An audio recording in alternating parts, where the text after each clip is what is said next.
hello everybody. Our opening prayer. The energy of love is within us and is us. Whole and complete is the I am that we are. We awaken to the truth of our being. We will this be done within and without. May we come to recognize that we receive all that we give. We know that we have forgiven ourselves when we forgive others of all grievances held within our minds. Tough one. May we not be led into temptation by the voice of separation, but instead may we transcend all illusions. But for ours is the power, love, and peace of Christ consciousness found within each of us, who is but the perfect extension of the one mind and heart that is shared by all and is our birthright as the holy extensions of love itself. Our 5 Christ principles. 1. There is only one energy in the universe. That energy is love, at all times active in everyone, everywhere. 2. We are the divine energy of love, and that energy is found throughout the universe and in all things, whether seen or unseen. 3. We create our experiences by what we choose to think, feel, and believe, thereby establishing our responsibility for all our choices. 4. Through opening our heart center, we connect with the energy of love and bring out the Christ within us. 5. We express our desire to be of service when we live and demonstrate Christ consciousness in all our affairs. And am I done? Affirmation, I think. Oh, the affirmation. We believe in one God, the author and energy of all life, whose love sustains the universe and all things found within it. Give and give a little bit more, live and live a little bit more, and love a little bit more. Thank you. Thank you, Miss Bobby. I appreciate that. And hello, wow. I love the fact so many people are here. Wow, cool. I'd like to welcome everyone who is watching, those who will watch later, and to those who are here. Welcome to the Church of Christ Consciousness. We are truly here for those who are ready, truly ready, to live the truth of their being. Today, I'd like to discuss something that we often talk a lot about, and that's the moment, the present moment, all right? But I'm going to add a little twist to it, all right? So whether you're watching, even whether you watch later, and to those here, I want you to do everything you can to become present in this moment. It's a little exercise. If you're sitting down, feel the chair against your rear end. Feel what it is your back is up against. What thought is crossing your mind, or even thoughts? What are you feeling in this moment? What room are you in? What colors do you see?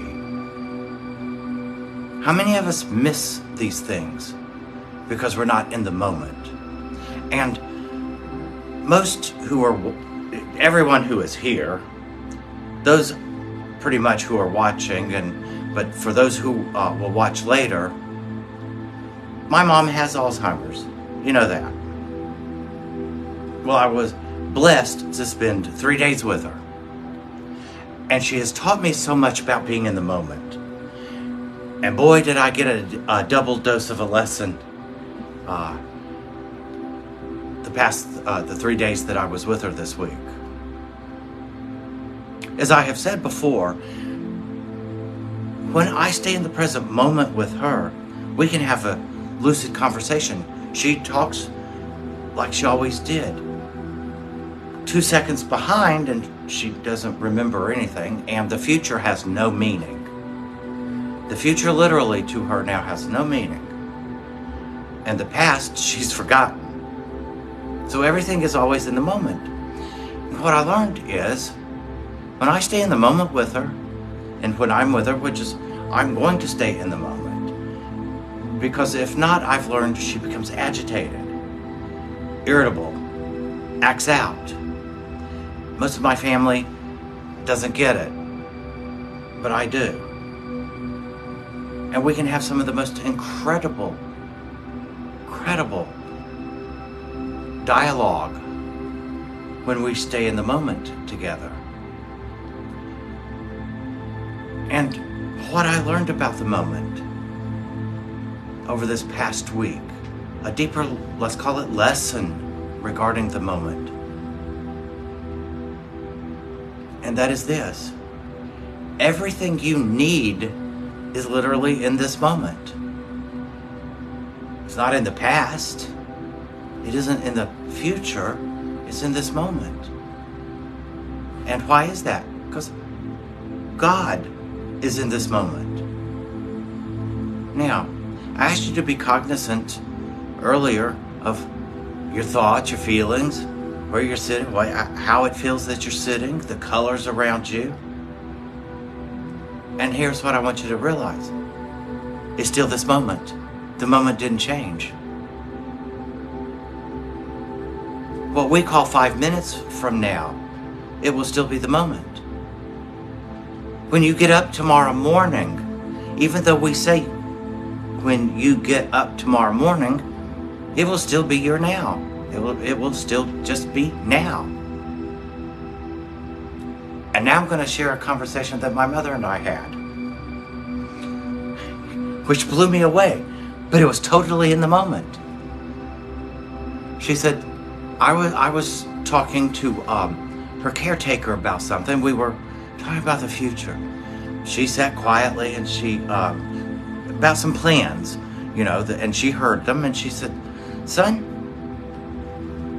in the kitchen on the wall is a calendar. Will you go get it for us?" I said, "Sure, I'll be right there." So I went and got the calendar. I thought, okay, what do you want to know? She said, "What is today?" I told her that today's day. She said, "What is tomorrow?" I told her. She says, "For me, it's always today. Who cares if it has a name? If it's Wednesday, who cares? If it's Saturday, who cares? It's still always today." She said, "I know I've lost my mind. Because in the moment she knows it. She knows that her memory is gone." But she said, "Aren't you and I sitting here right now?" I said, "Yeah." She said, "So why, if you and I are together and we're having this experience, why are you concerned about something coming up in a few days?" She says, "When it comes in here now, deal with it." I said, "Well, I've got to plan it, put it there so that John and I know what to do." She says, "Really?" She says, "What if something happens?" I said, "Well, then we have to deal with it." She said, "When will you deal with it?" I said, "In the moment." She said, "Of course." And she was just being that lucid. And she said, "Son, do you know what I'm trying to get you to realize?" I said, "What, Mama?" She goes, "Time is such a big thing in everybody's life." And she says, "It's really nice when you don't know if it's daylight, dark time, if it's morning, noon, or night. It just is. It just is." And I said, "What's that like? What is it like? Tell me what that's like." She says, "It's absolutely freeing. I live in freedom. I'm unconcerned. I'm detached." And that's what I heard. She was detached from time completely. And I'm like, oh, whoa. To be detached from time is to live in the moment. And that was the thing. To be detached from time is to live in the moment. And she says to me, she goes, you know what's so wonderful about it? I said, what's that? She says, when you're hungry, you eat. If you need to go to the bathroom, you go to the bathroom. You don't plan. You go by what your body and everything tells you in that moment that you do. She says, if I look outside and it's dark, chances are it's probably time to go to bed pretty soon. If I'm tired, it's time to go to bed. When I wake up, it's time to get up. And so I'm sitting listening to her about the moment, and she says, and here was the most profound thing she said.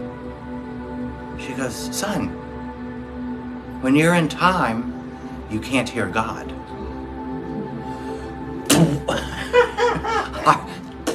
I'm thinking, whoa, she's absolutely correct. When we are in time, the past and the future, we do not hear God at all, who is always communicating with us, letting us know, giving us directions, passing along his love, peace, and joy, always giving in the moment. But if we are lost in time, we miss all the gifts. So Mother and I are having this conversation. She says, what gifts have you missed this moment? I said, well, in the moment, nothing. She says, well, do you feel at peace? Yeah. She says, aren't we having a lovely time? I said, yeah, we are. She says, and aren't you happy? I said, I am. I said, are you? She said, absolutely. What else can you be if you're in the moment? And I said, well, you could be angry. She goes, she thought about it, because I give her the chance to think. She said, and I said, well, what about being angry in the moment? She thought about it, stayed quiet for a minute. So I asked her again, what about being angry? She says, shh, I'm thinking. I said, okay. So it was just a second or two later, she said, you can't get angry unless you're in time because you thought about something from the past. Yeah, you got it. She said, so you're out of the moment, so you've lost your peace, your love, and your joy. So now you're miserable because you're angry and you're in conflict, and it just grows. I said, yeah, it does.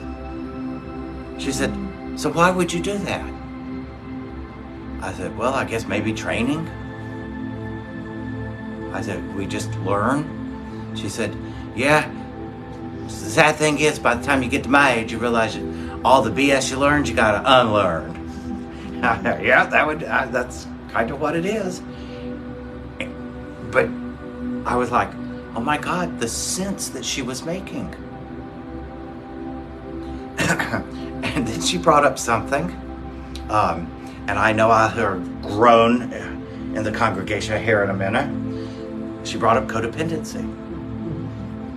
She said, you know, because she and I both have, back when decades ago, looked at healing from codependency.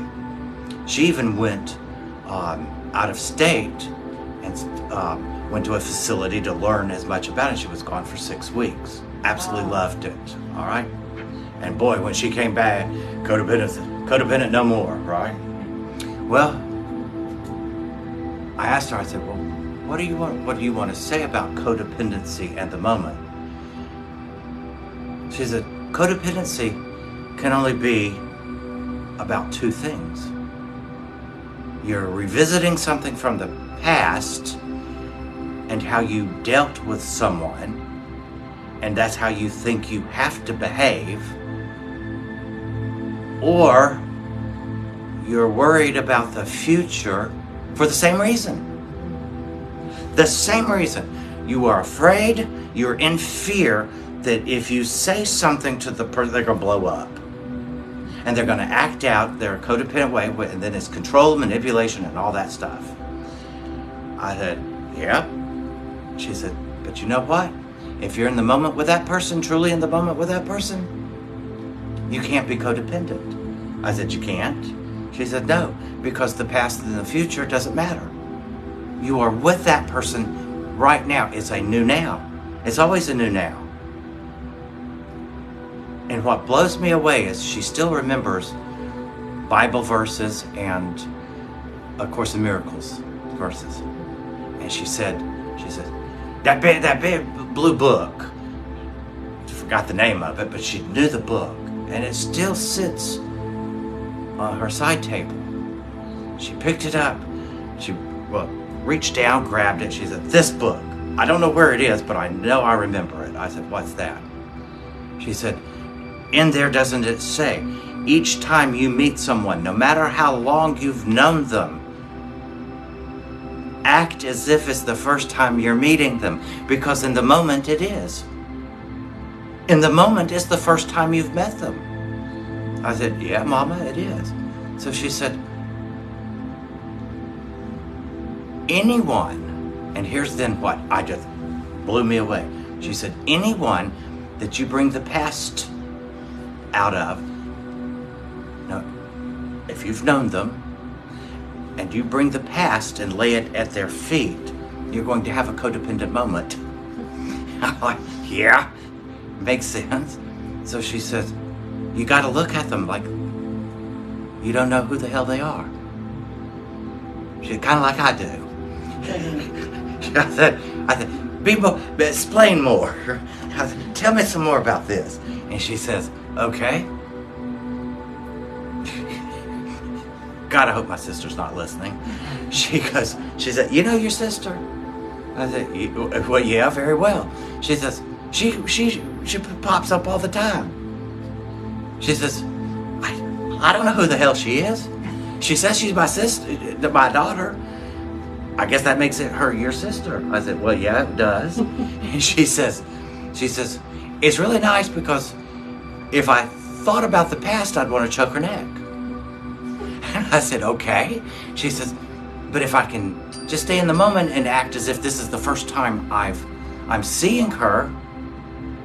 She says, of course, I know I gave birth to her, but it stops there. That's all the memory I have. I gave birth to her. And I'm like, okay. And she says, that way, when I do that, we don't fight. We don't get in arguments because we're not sharing that codependency from the past and dumping the past, bringing it, just piling it in the moment. Because now we've lost the moment for the garbage from the past, and you're now in the past. And you've done this. Past, I'm in the past, I'm living in the past, and you miss all the good stuff that happens in the moment. As the conversation came to a close, I was sitting there absolutely blown away at the conversation she and I had just had.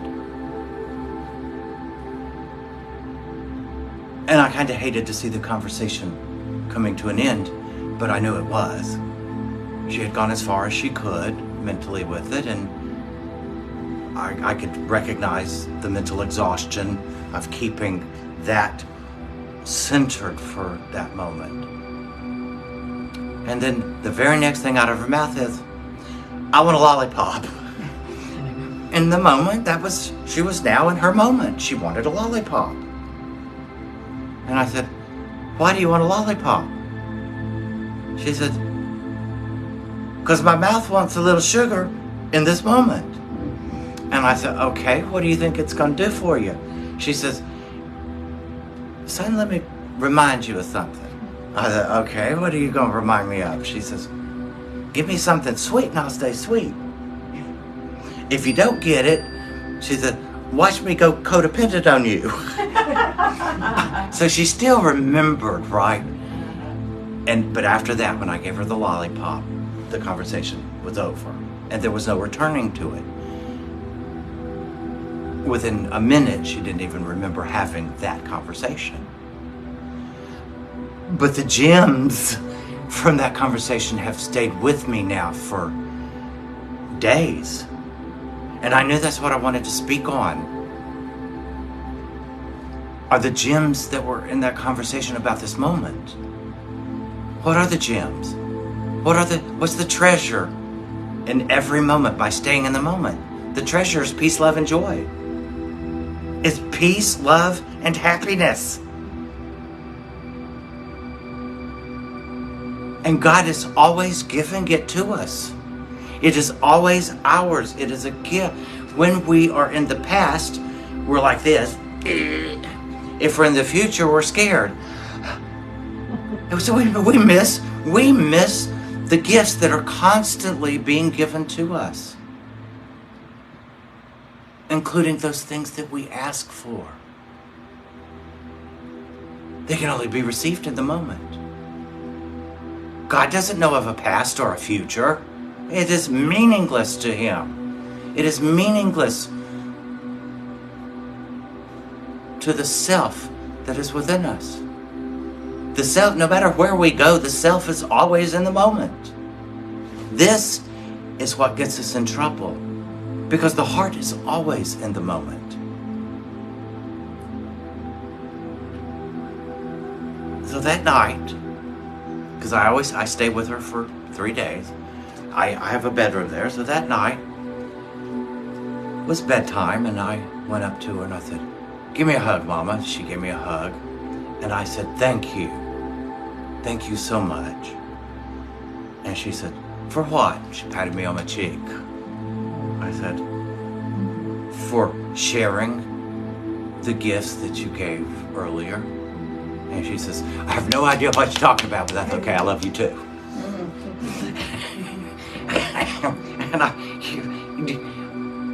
And it didn't make me sad, because in that moment she was sharing love, just as she was earlier. And in this moment, where we are right now, I have those gifts. I treasure those gifts. I treasure the gifts that we get, that we receive from God every moment, all the time. The peace, the love, and the joy. I am is in the moment. There is no I am in the past, and there's sure as to hell not one in the future. I am exists in this moment.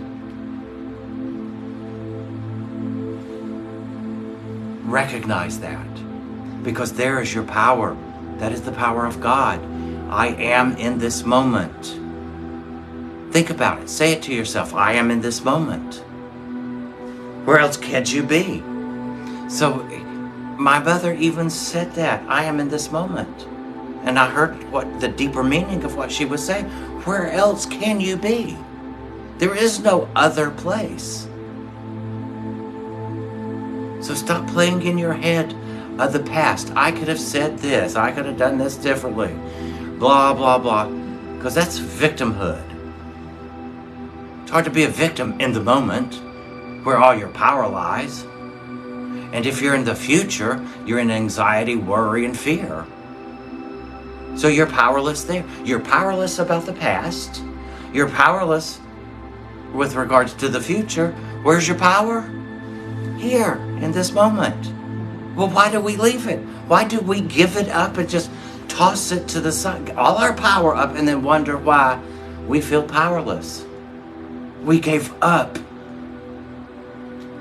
the very I am that we are, which is in this moment, which knows all, feels all, has all in the moment. And that's what I want to share with you today. So, as you go through your week, become cognizant of how many times you're outside the now, outside this moment. You're in your head in the past. You're worried about something coming up in the future, which I don't mean to be one, but as my mama taught me, I'll go ahead and share with y'all. She says, son, she taught me shortly after I was born. She said, son, always remember this. I said, what's that? Always remember, you were, if you wake up this morning, you were given today, but you weren't promised all day. But you were promised this moment. And it's always this moment. So when you are in the moment, there's nothing can happen, because no matter, get this, no matter where you are, here you are. The word where has here in it. No matter where you go, there you are, still has the here in it. There's still here and there. It's always here. Don't let your mind take you any other place but here and now. And I had a mentor who shared this with me as I end. I'll never forget, decades ago, when he said this.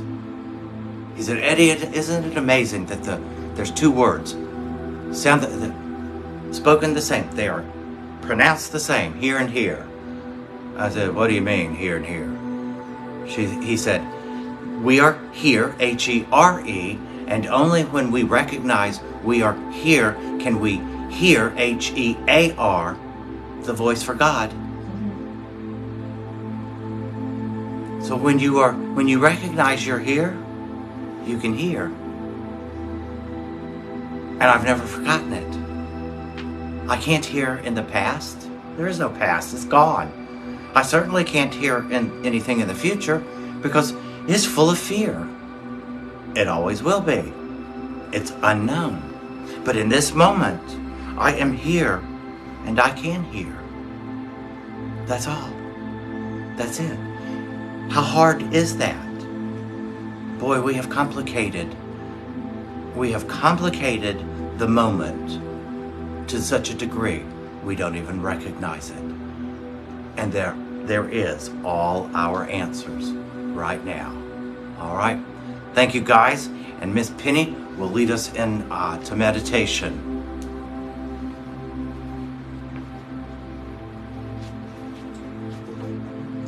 Thank you for being with us today.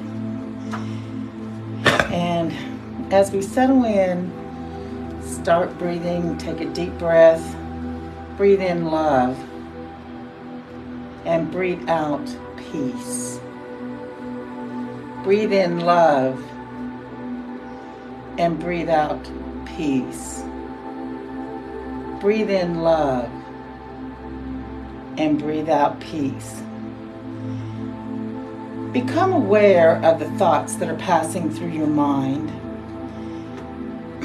Are they thoughts of the past or attached to the future?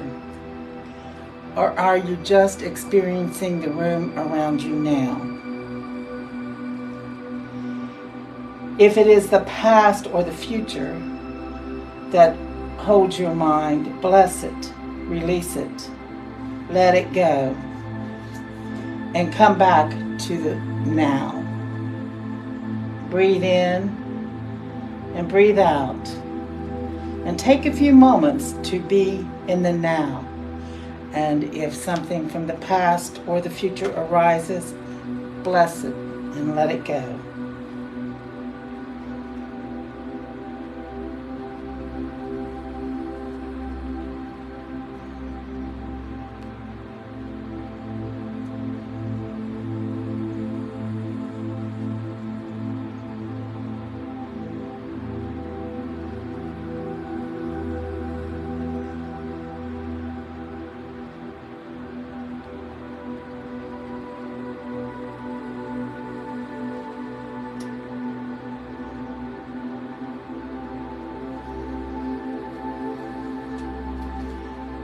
And as you return your thoughts to the room and to the rest of your day,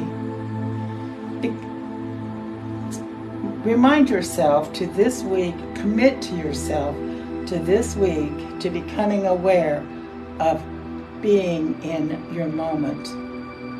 Be aware of how many times you are in your moment throughout the week.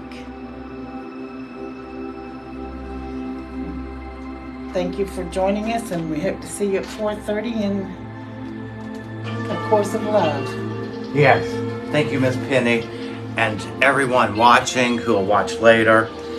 What Miss Penny was saying was every Sunday at 4:30 p.m. Eastern Time, we have A Course of Love. we do the class within the study group, and at 5:30 we do a study group of A Course in Miracles. So if you would like, you can go to meetup.com, even RSVP for future classes. All right, there, look for Return to Oneness Foundation, and you can sign up and you will receive the link for that Sunday's class. All right, it's Zoomed, or if you're in Jacksonville, email us and we'll be happy to have you attend in person. All right, to close, if you would silently say with me our closing prayer. Divine love, through me, blesses and multiplies all that I am, all that I have, all that I give, all that I receive. For we give and receive in, from, and through love. Thank you and amen. Have a good week, everybody.